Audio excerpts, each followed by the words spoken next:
Hello students, मेरा नाम है आशीष कपूर और मेरे चैनल का नाम है फिजिक्स बाय आशीष कपूर। और अपने लास्ट लेक्चर में हमने डॉट प्रोडक्ट और scalar product of two vectors ये हमने चर्चा की थी। जिन स्टूडेंट्स ने डॉट प्रोडक्ट नहीं देखा है अभी तक, मेरा वीडियो नहीं देखा है तो उसे देख लें। आज के टॉपिक पे आते हैं, cross product of two vectors. अगर आपके पास दो वेक्टर्स हैं, vector A and vector B, और इन दोनों वेक्टर्स के बीच का जो एंगल है वो कितना है, थीटा। तो आप इनकी जो मल्टीप्लिकेशन है वो दो तरीके से कर सकते हो। एक तो डॉट प्रोडक्ट वाले तरीके से।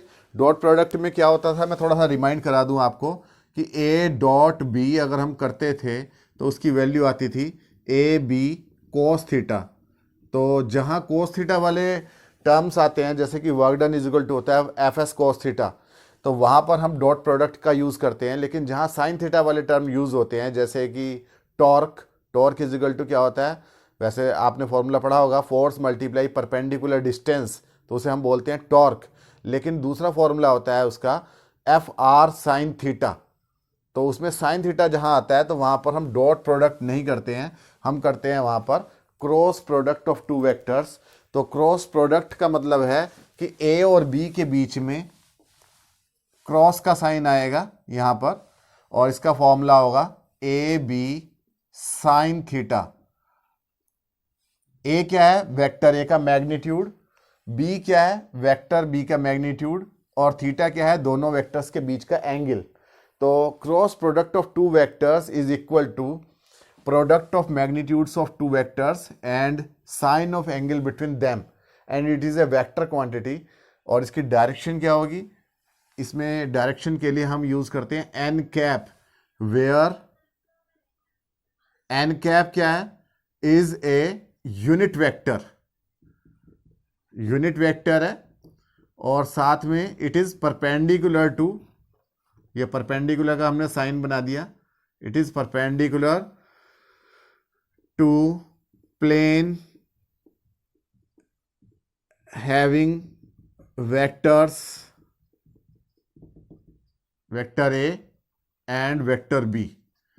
जिस प्लेन में, जैसे कि इस बोर्ड के प्लेन में ए और बी दोनों वेक्टर्स हैं, तो ये एन कैप जो है वो इस ए और बी दोनों के ही परपेंडिकुलर होगा, या ये कह लें कि इस प्लेन के, जिस प्लेन में ये दोनों वेक्टर्स हैं उसके परपेंडिकुलर होगा।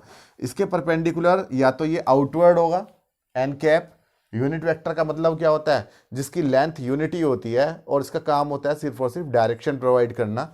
तो यहाँ डायरेक्शन प्रोवाइड करने के लिए ही हमने एन कैप यूज़ किया है, ये इसकी लंबाई यूनिटी है।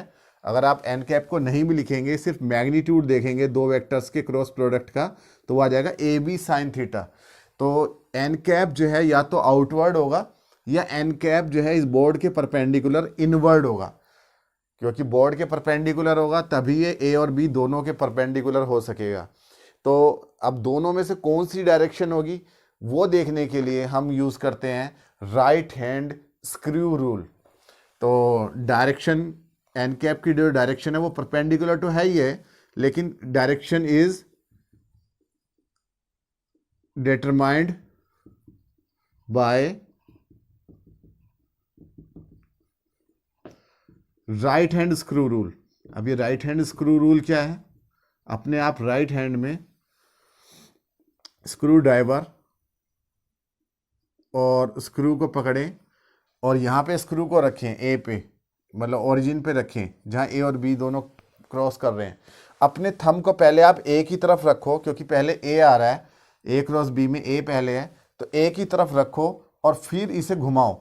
इस तरीके से घुमाओगे। जब आप स्क्रू को ऐसे घुमाते हो, आप ऐसे घुमाते हो स्क्रू ड्राइवर को, तो स्क्रू क्या होता है, अंदर जाता है या बाहर निकलता है, स्क्रू बाहर की तरफ निकलता है। तो इसका मतलब क्या है, एन कैप जो है वो एक यूनिट वेक्टर है जो कि आउटवर्ड है। जिस डायरेक्शन में ये ए से बी की तरफ स्क्रू ड्राइवर को घुमाने से स्क्रू बाहर निकलता है, वही डायरेक्शन एन कैप की होगी। अगर हम यहाँ पे बी क्रॉस ए करते, vector B cross vector A, तो फॉर्मूला यहाँ पर भी वैसे वही आता है, B A sine theta, A B sine theta या बी ए साइन थीटा, तो एक ही बात है। लेकिन यहाँ पर जो वेक्टर आता वो एन डैश कैप आ जाता। N dash cap is a unit vector perpendicular to this plane A and B, having plane A and B. तो आप ये देखो एन कैप की डायरेक्शन हम राइट हैंड स्क्रू रूल से निकालेंगे। तो हमने अपने थंब को पहले बी की तरफ रखा, पहले बी है फिर ए, बी से ए की तरफ को घुमाएंगे, जो एक्यूट एंगल है उस डायरेक्शन में घुमाएंगे। बी से ए की तरफ को जब आप घुमाओगे, रोटेट करोगे, ऐसे रोटेट करोगे, क्लॉकवाइज रोटेट करोगे, घड़ी की सुइयों के चलने की दिशा में रोटेट करोगे क्लॉकवाइज। तो जब आप स्क्रू ड्राइवर को क्लॉकवाइज रोटेट करते हो तो क्या होता है, स्क्रू जो होता है, अगर यहाँ पे कोई स्क्रू है तो कसता है, अंदर की तरफ जाता है। तो एन डैश कैप जो है वो अंदर की तरफ है। तो एन डैश कैप और एन कैप दोनों एक दूसरे के रिवर्स हैं। दैट मीन्स हम ये मान सकते हैं कि एन डैश कैप जो है वो माइनस का एन कैप है। तो इसलिए बी क्रॉस ए को हम लिख सकते हैं माइनस का B A sine theta, B A sine theta को आप ए बी साइन थीटा लिख लेंगे। तो माइनस का A B sine theta into N cap, और A B sine theta into N cap क्या था, A cross B. That means जो क्रॉस प्रोडक्ट होता है उसमें B cross A is equal to होता है माइनस का ए क्रॉस बी। तो क्रॉस प्रोडक्ट जो होता है वो कम्यूटेटिव नहीं होता। कम्यूटेटिव का मतलब कि ए क्रॉस बी और बी क्रॉस ए दोनों बराबर होने चाहिए, बल्कि यहाँ पर ये रिवर्स होते हैं, उल्टे होते हैं, एक दूसरे के अपोजिट होते हैं। तो इसका एक एग्जाम्पल जो हम यूज़ करते हैं वो होता है जैसे टॉर्क। टॉर्क क्या होता है, आपने पढ़ा था, फोर्स मल्टीप्लाई परपेंडिकुलर डिस्टेंस, ये फॉर्मूला होता है। लेकिन अगर आप इसे वेक्टर की फॉर्म में लिखते हैं तो टॉर्क का फॉर्मूला होता है vector tau is equal to vector R cross vector F. अगर ये कोई आपके पास में ऑब्जेक्ट है और उसमें आपने एक पॉइंट पर आपने उसे फिक्स कर लिया है और इसके अबाउट इसे आप रोटेट कर रहे हो, यहाँ पे आपने फोर्स लगाया और इस फोर्स की वजह से, इस वेक्टर एफ की वजह से ये बॉडी रोटेट कर रही है या रोटेट करने की पोजीशन में है, तो आप इसके ऊपर टॉर्क अप्लाई कर रहे हो। तो टॉर्क के लिए फॉर्मूला होता है कि आपने ये फोर्स लगाया, यहाँ से आप किसी भी पॉइंट को ज्वाइन कर लें, फोर्स की जो लाइन ऑफ एक्शन है इसे हम बोलते हैं लाइन ऑफ एक्शन, कि जिस पॉइंट पे आपने लगाया उससे इधर की तरफ फोर्स लगाया तो ये इधर रोटेट करेगा।